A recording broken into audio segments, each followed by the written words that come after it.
In 2023, the Paul McBeth Foundation installed a disc golf course at the Chief Kitsap Academy. During a recent visit to Seattle, we had to go over and visit the school.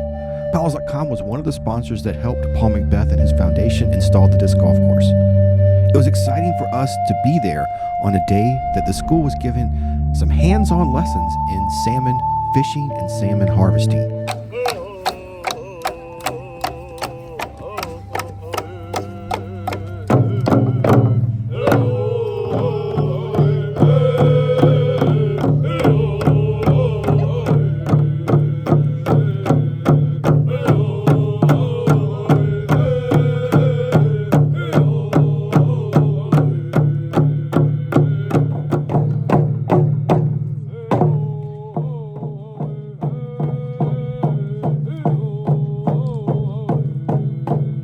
Hey, I'm Baron Old Coyote.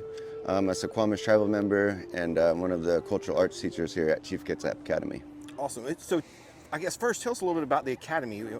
Who all goes here and kind of what's your mission? So this school is on reservation. It's not strictly tribal member only, but it's a tribal member preference. So Suquamish tribal member first, other tribes, descendants, and then we open it up to non-tribals.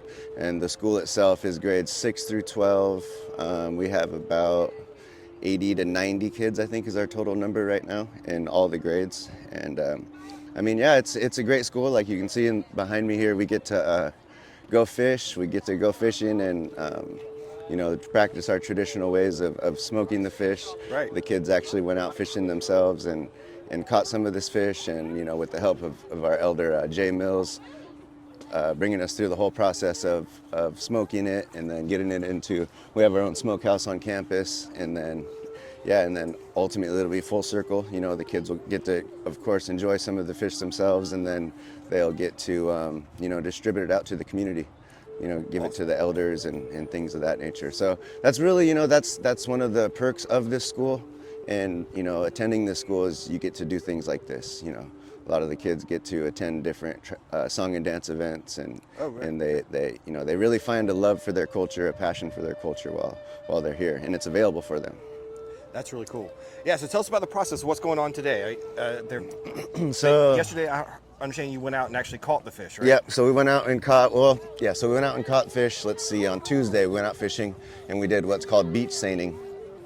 Went out and literally took a big net, had a little skiff go out in a big circle, and we pulled that net in on shore. And so we went fishing that way. We brought the fish down to our seafoods plant here in Suquamish yesterday, and the kids all processed it. They learned a bit of the history and how to properly fillet a fish.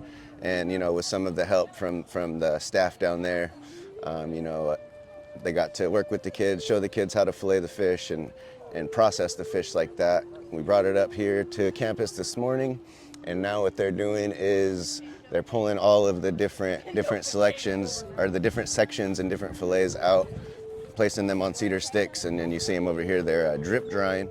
This video is brought to you by PowWows.com and our ExploreNative.travel portal. Add some native culture to your next family vacation or road trip. Visit ExploreNative.travel to find out more. You know, we put a layer of rock salt on each fish before we stack them into these styrofoam bins.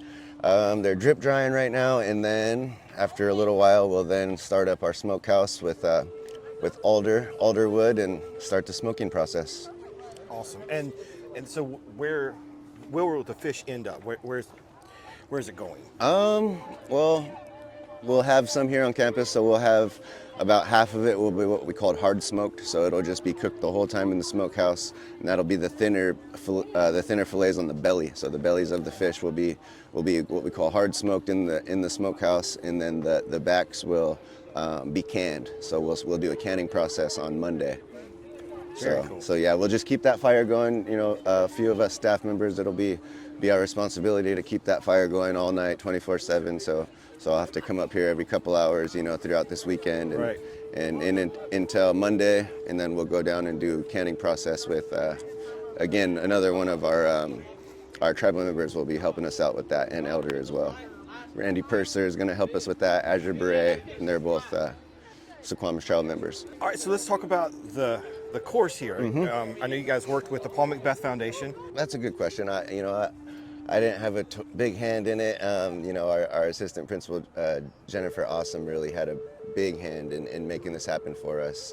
And I believe her husband helped out as well. Honestly, didn't know anything about disc golf before we got this course here. I had a couple family members that played avidly, and they were trying to get me out every so often. For the past 3 years now, they've been trying to get me out. And I was like, nah, I don't think I like it. It's not my cup of tea. And then sure enough, we get a course here, and now it's really fun, and I play quite a bit. Yeah. I found a passion for it myself. And I think that's the whole point of what McBeth's trying to do here, is to bring more people into the sport. So how are the students receiving it? Are you getting some players? Yeah, a lot of them. A lot of the students are enjoying it. If one of my classes, if they do good for the first half or they get a lot of work done, that week we'll go out and play for the last half of third period or something, say on a Friday, Right. and they all like it. Yeah, there's some good players too in our students that took a liking to it and pretty good at it as well. Very cool. Special thanks to the faculty, the students, and the staff up there at the Academy. Thank you for having us and hosting us that day. We thoroughly enjoyed getting to play that course and spend time with the students. We even got to see one of the staff members get an ace on hole 9. And thanks for the Paul McBeth Foundation for continuing to spread disc golf across the world to so many people. Remember to check out explorenative.travel to see how you can add some native culture to your next vacation.